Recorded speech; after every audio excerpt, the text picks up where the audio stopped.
आज हम लोग इस वीडियो के अंदर आर्टिकल का सेकंड पार्ट कवर करने वाले हैं।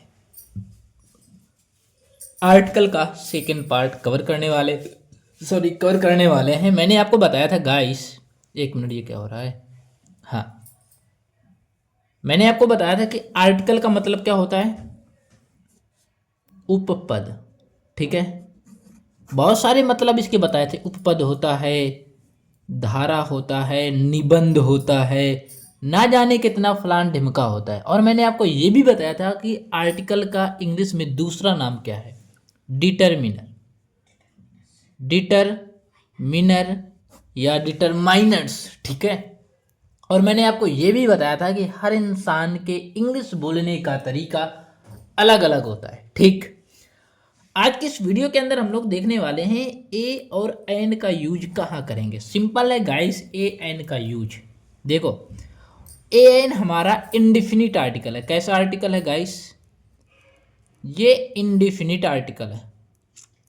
कैसा आर्टिकल है, इंडिफिनिट आर्टिकल है। इंडिफिनिट आर्टिकल मतलब कि क्या होता है, इंडिफिनिट आर्टिकल डिफिनिट निश्चित है और इंडिफिनिट अनिश्चित है। ठीक है, इंडिफिनिट अनिश्चित है,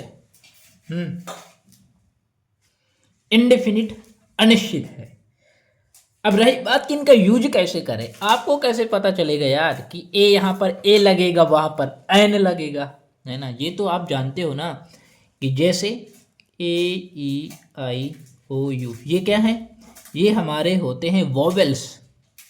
क्या होते हैं, वॉवेल्स, मतलब कि ये होते हैं स्वर। स्वर कितने होते हैं तो गिन लो यार, 1 2 3 4 5 स्वर होते हैं 5 प्रकार के। अब कुछ लोग सोचेंगे यार ये तो साधारण सभी को पता है। भाई तुम्हें सब कुछ आता है तभी तो एग्जाम में फेल होते हो। तुम्हें सब कुछ आता है तभी तो एग्जाम में फेल होते हो, है ना।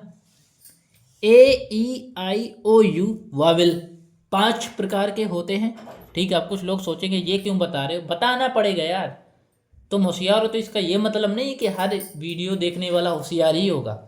बात मानता हूँ कि होशियार होगा, कुछ लोग ऐसे भी होंगे जिनको कुछ भी नहीं पता होगा, है ना। तो वावेल होते हैं 5। अब मैं यदि बात करूं कि जिस भी वर्ड के पहले ये वावेल आ जाएं तो एन का यूज करते हैं। लेकिन गाइस कुछ लोगों के दिमाग में आ जाएगा कि जो ज़्यादा बुद्धिमान होते हैं, किसने गलत बता दिया। कैसे गलत बता दिया कि मैंने आपसे ये कहा कि जिस भी वर्ड में, जिस भी शब्द में ये वर्ड आ जाए ए ई आई ओ यू तो आपको एन लगाना है। ये आपने अभी तक पढ़ा है, ठीक है। लेकिन गाइस ये 99.9% सही भी है, समझना, ये जहाँ तक सही भी है। लेकिन 1% या 0.1% कुछ ऐसे वर्ड्स होते हैं, वावेल्स तो स्टार्ट होंगे, वो वर्ड्स वावेल से स्टार्ट होते हैं लेकिन फिर भी उसमें एन का यूज ना करके ए का यूज करते हैं। अब ये कैसे, तो सुनो, पहले देख लेते हैं कि जो शब्द वावेल से स्टार्ट होते हैं, ठीक है, उनमें हम लोग एन का यूज करते हैं। और लेकिन कुछ वर्ड्स वावेल से ही स्टार्ट होते हैं लेकिन फिर भी उसमें हम ए का यूज करते हैं। जैसे मैं बात करूं, एलिफेंट यहाँ पर लिखा है, ये क्या लिखा है, एलिफेंट। अब आप हमें ये बताओ, ये ई क्या है, वावेल है। ये वावेल है, ये क्या है, वावेल। तो आपको बताया गया कि जिस भी शब्द का पहला अक्षर वावेल हो तो आपको एन लगाना है। तो एन लगाओ, एन एलिफेंट। एलिफेंट मीन क्या होता है, हाथी, ठीक है। अब देखो अम्ब्रेला, ये क्या लिखा है, अम्ब्रेला। तो क्या लिखोगे, एन अम्ब्रेला। एन अम्ब्रेला क्यों लिखोगे, क्योंकि गाइस यहां पर वावेल है और ये सही भी है। लेकिन अब मैं यदि बात करूं, ये लिखा है यूरोपियन। क्या लिखा है, यूरोपियन।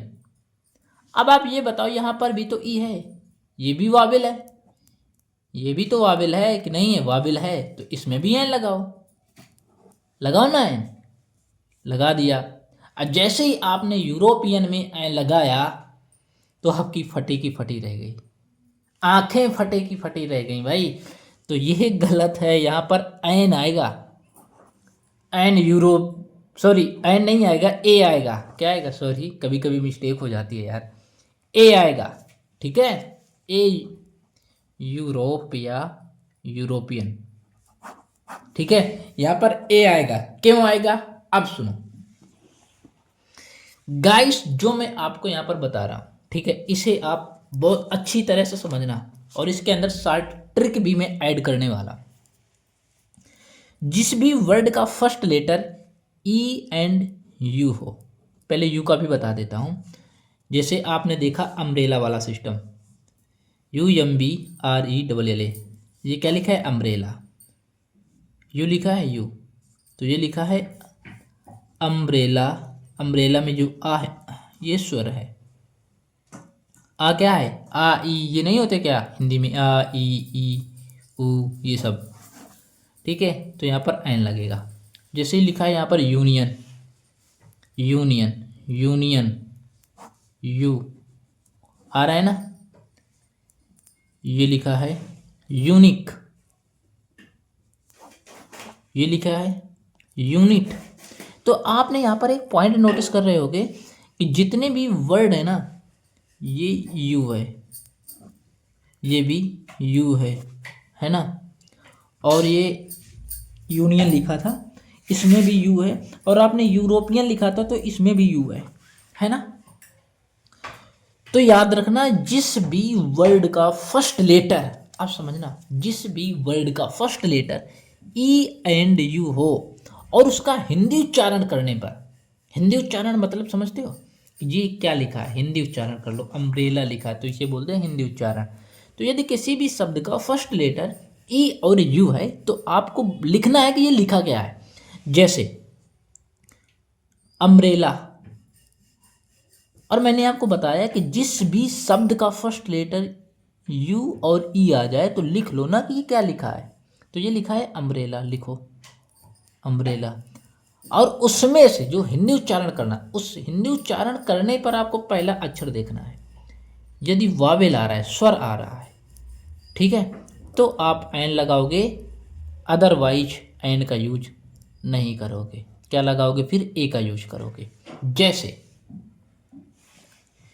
यहाँ पर यूरोपियन लिखा था, इंग्लिश में तो ई है, इंग्लिश के हिसाब से तो लग जाना चाहिए, लेकिन आपको देखना क्या है, यदि किसी भी शब्द का first letter E and U है तो हिंदी उच्चारण करना है, ठीक है। तो ये यूरोपियन लिखा, देखो यू आ गया ना, और इसका ई और यू का हिंदी उच्चारण करने पर यदि यह आ रहा है या, तो आपको ए का यूज करना है। तो यूरोपियन में जब हिंदी उच्चारण करते हो तो यूरोपियन हम लोग इस तरह लिखते हैं, लिखते हो यूरोपियन इस तरह, तो इसमें यह आ रहा है ना, तो ए का यूज करोगे। उसी तरह बहुत सारे वर्ड्स हैं, जैसे यूनिट, तो यूनिट हम लोग इस तरह लिखते हैं यूनिट, तो देखो इसमें भी यह आ रहा है, तो क्या लिखोगे, अ यूनिट, है ना, यूनिटी,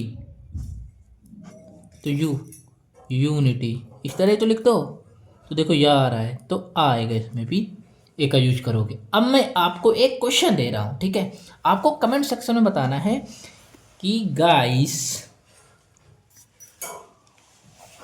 एक वर्ड है, रुको,